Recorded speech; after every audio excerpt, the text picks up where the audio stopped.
Ya llevaban muchas horas en la carretera.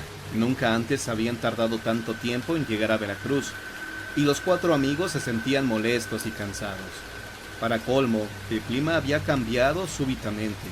Una capa de niebla comenzaba a formarse a su alrededor, dificultando la visibilidad. Arturo entornó los ojos y prendió los faros de niebla. Solo así logró distinguir el jet azul de Ramón que avanzaba a unos 12 metros delante de ellos. La niebla se fue volviendo más y más espesa hasta que cubrió todo el camino.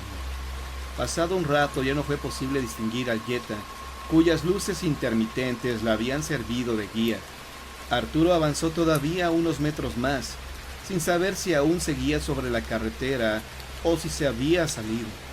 No había manera de continuar, por eso fue disminuyendo la velocidad hasta que se orilló.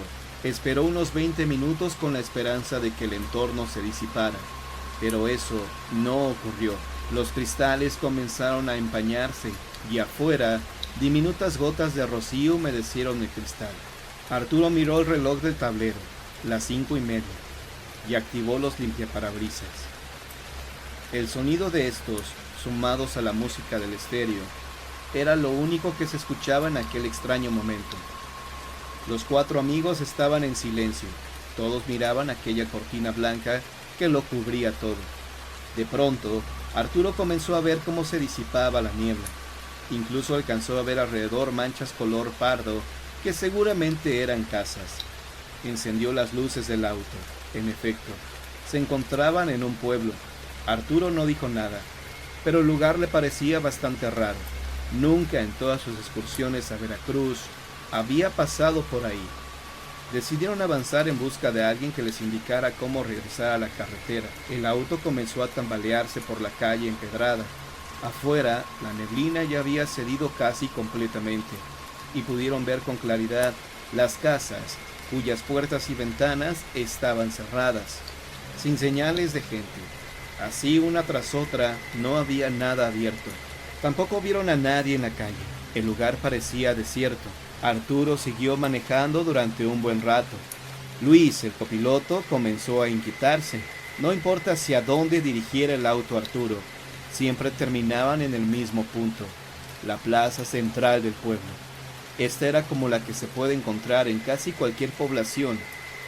Un kiosco, las bancas bajo los árboles, los comercios alrededor de ella, y en el fondo, una iglesia levantándose imponente por encima de las demás construcciones. Así continuaron, deambulando por calles que parecían ser una misma. A Arturo le pareció paradójico que en la radio sonara en esos momentos Caminos Misteriosos. Le pidió a Luis que sacara el disco. Así lo hizo, y al ver por el retrovisor que una vez más dejaban atrás la plaza, se atrevió a externar su observación. Yo me había dado cuenta desde hace un rato, pero no quería causar pánico, comentó Héctor. Sin otra opción, Arturo siguió avanzando en busca de alguna persona que los orientara. A lo lejos vieron a una viejecita vestida con un raído y largo suéter verde que le llegaba a las rodillas, y una falda color mostaza. La viejecita barría la banqueta. Arturo aceleró un poco más para aproximarse.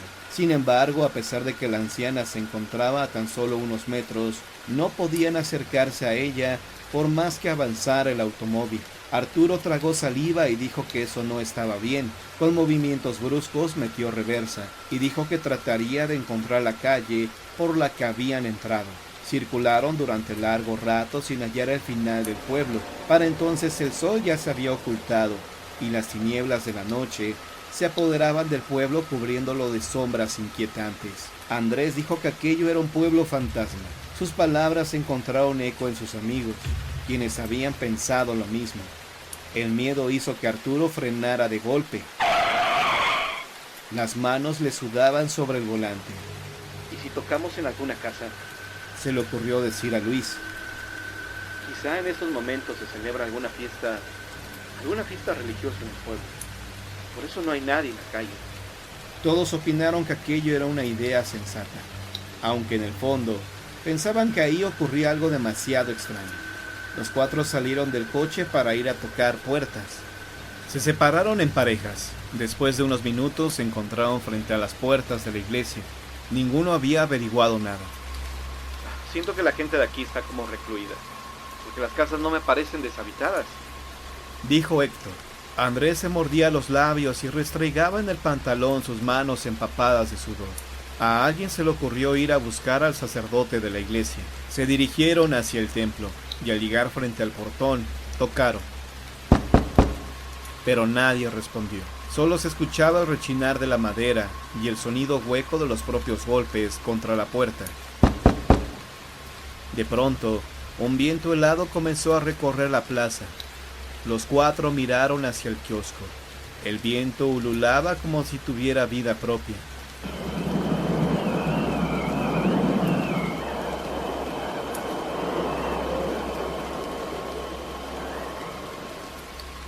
Las banderas de colores que adornaban el kiosco se agitaron furiosamente. Andrés sugirió que regresaran al auto. Su voz sonaba entrecortada. Sin embargo, Arturo dijo que primero rodearan la iglesia para buscar la casa del sacerdote. Sin embargo, en la parte posterior del templo no había otra construcción, así que decidieron regresar al carro que estaba estacionado justo al lado del kiosco.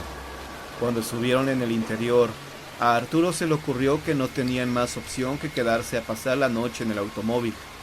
Esperaban que al día siguiente los habitantes salieran de su extraña reclusión. ¿Acaso no se dan cuenta que estamos atrapados?, exclamó Andrés, quien parecía estar sufriendo un ataque de pánico. Ya cálmate, por favor, pidió Luis, exasperado. Entonces comenzaron a discutir cada vez más acaloradamente, hasta el punto en que Arturo tuvo que detener a Luis para que no golpeara a Andrés. Al momento que hizo eso, el codo de Luis se recargó sobre el claxon.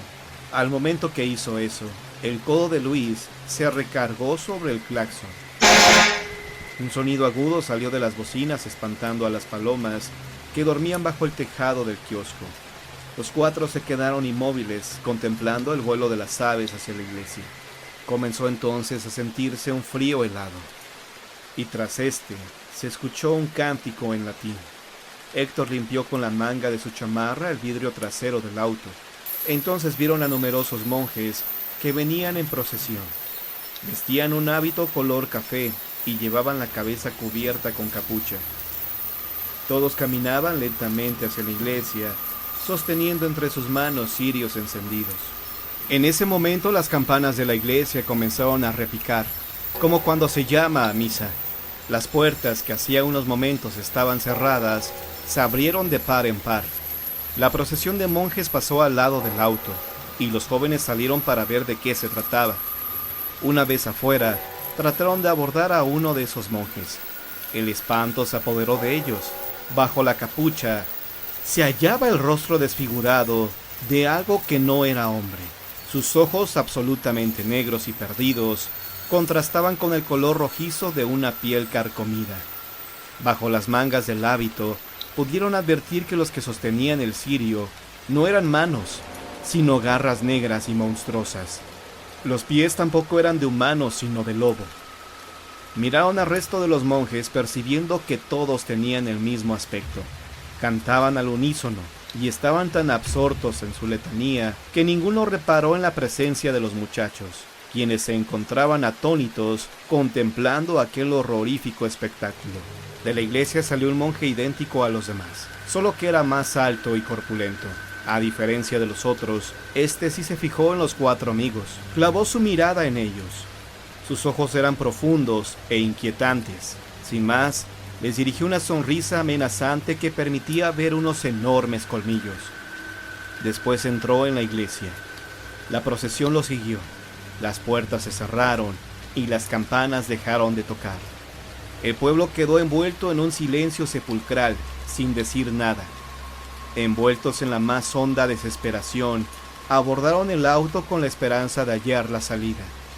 No obstante, el resultado fue el mismo. Arturo detuvo el auto. Todos miraban hacia la iglesia, a la que sin remedio volvían a regresar.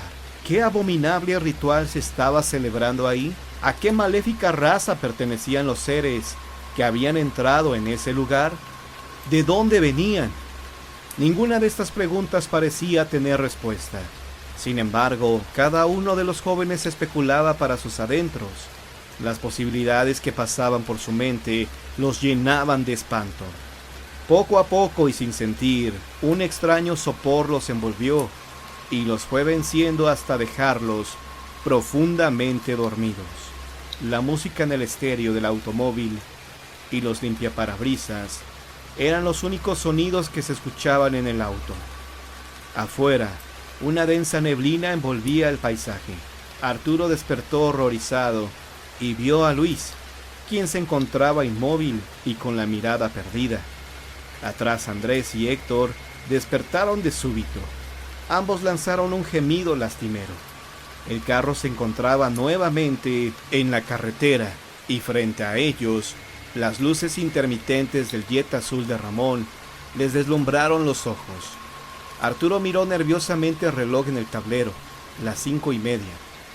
Esto es imposible, Alcanzó a decir, mientras la niebla que se disipaba dejaba ver a lo lejos las casas de un pueblo. Los chicos no supieron si esto lo soñaron o si realmente pasó, pero este tipo de hechos ocurren cuando viajan por carretera.